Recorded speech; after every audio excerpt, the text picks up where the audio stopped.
Hi, Charles Moman here.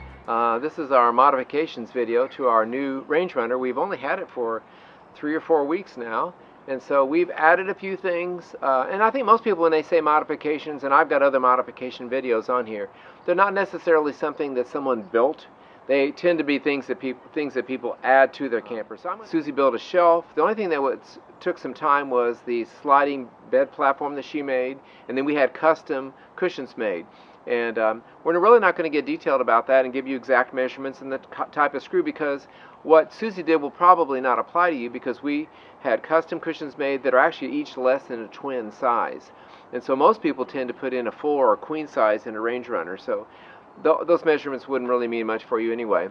But I will show you some detail, and I think I'll make a separate short video showing more of Susie building and working out the issues she had with it. And really all you need to do is go on YouTube and type in bed platform or sliding platform. I think she even saw something on IKEA. And so then you'll have to come up with your own dimensions and decide how it's going to fit. I hope this is of use for some of you, and thanks for watching.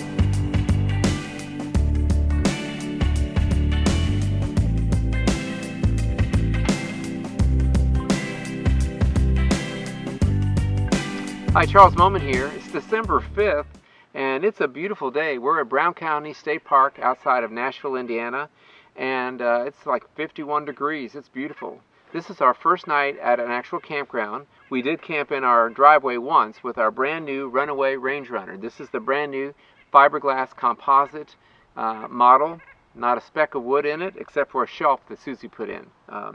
We ordered it with only 3 additions. We ordered a back window, set of roof racks, and then the cargo rack on the front. Other than that, it's a standard model that anyone could order. It's a 6x8. We enjoyed our 4x8, but we found that we wanted just a little bit more room for our longer trips that we are now taking. Well, the outside is kind of my area of modifications, and Susie will tell you about the inside here in a minute. What did I add? Well, I added the ARB 2000 millimeter awning, and we're going to deploy that later on. It's now got an LED light built in, so we'll show you that a little bit later on. It's 6.5 feet basically, and it goes out a little over 8 feet. We have a screen room and some sidewalls that we can add to it. So I put some bolts up here through the ARB bracket and drilled right through the racks that Runaway installed.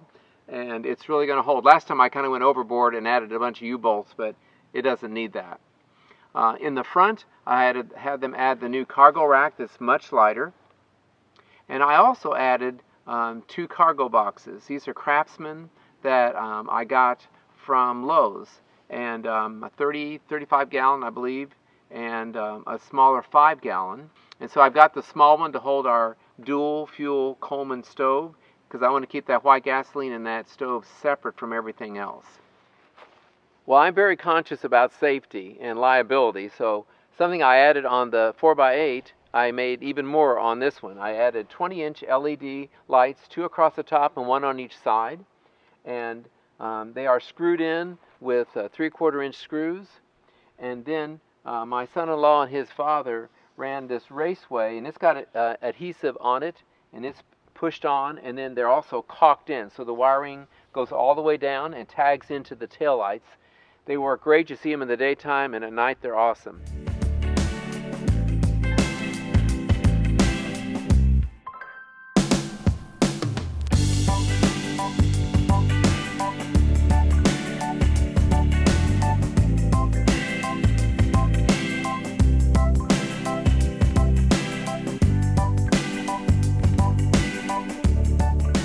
So, like Charles showed the outside, I'm going to show you a little bit on the inside that we've done. Some of the custom things we've done is this custom bed, the special slide-out bed, the curtains with the Velcro, the flooring that we put in, the LED lights, and the shelf that I made.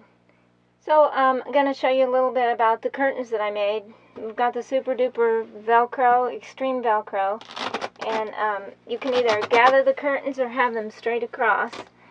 I also I put some Velcro right here on this window blind fabric that I got at Walmart. And if you put it down low, where there's still Velcro there, you've got your privacy, your light blocking, and you can still put the curtains on top and it can still look nice from the inside.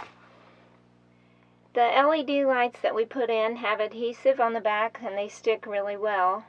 We got, I think, 30 feet, and it goes around all the way around once, and then it goes under the shelf twice, so it's really nice. It gives plenty of light. It has a remote with it. You can have red, green, blue, or white. You can have dim or bright. You can have a flash, but plenty of light for us. I'm going to talk a minute about the cushions that we have. They're the same size. These cushions are the same width as the 4x8 camper that we were in. We were quite comfortable in that 4x8. We didn't need more room, so we thought, hey, we'll just keep the same size in the bigger camper and we can have more space up here. So we had special cushions made.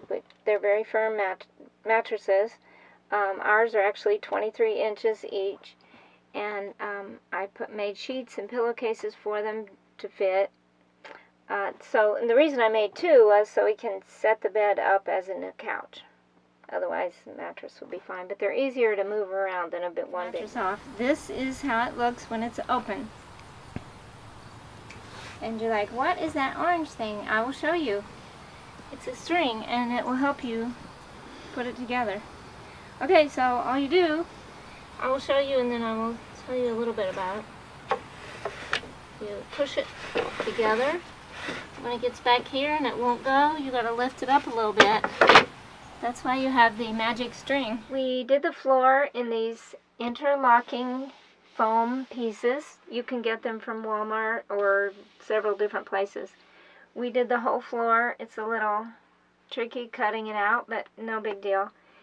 You can get it in different colors and different styles. It was very nice. It adds insulation and it's very soft on your knees. I made the countertop out of sanded plywood. It's the smooth kind. This is 1/2 inch thick. I didn't want it to be heavy, so I'm using the thinner. I have 4 boards holding it up, 4 legs, 1 on each end and 2 in the middle. They're recessed a little bit just to give extra room. I primed it once and then painted it twice, and I think it turned out pretty nice. In case you're wondering, we did not screw this into the walls. It's freestanding. It's locked in here by the frame of the door. It cannot come out, and it doesn't want to go up. It can't go sideways. So it's pretty sturdy in there. I got these cork squares on Amazon, and they really have good adhesive on them. I like to worry, and I thought, oh, they're going to stick and then they're going to fall off, but they haven't. They're really good. They're just 2 1-foot square cork boards together, and then we can put all kinds of cool stuff up there. I didn't like the look of the black power strip, and so I primed it first, as always, and then painted it this neutral color that makes it kind of fade into the background. I did it to the one in the back too. Charles put in this extension up here, and it has USB ports in it, so that's really cool for our phones and computers.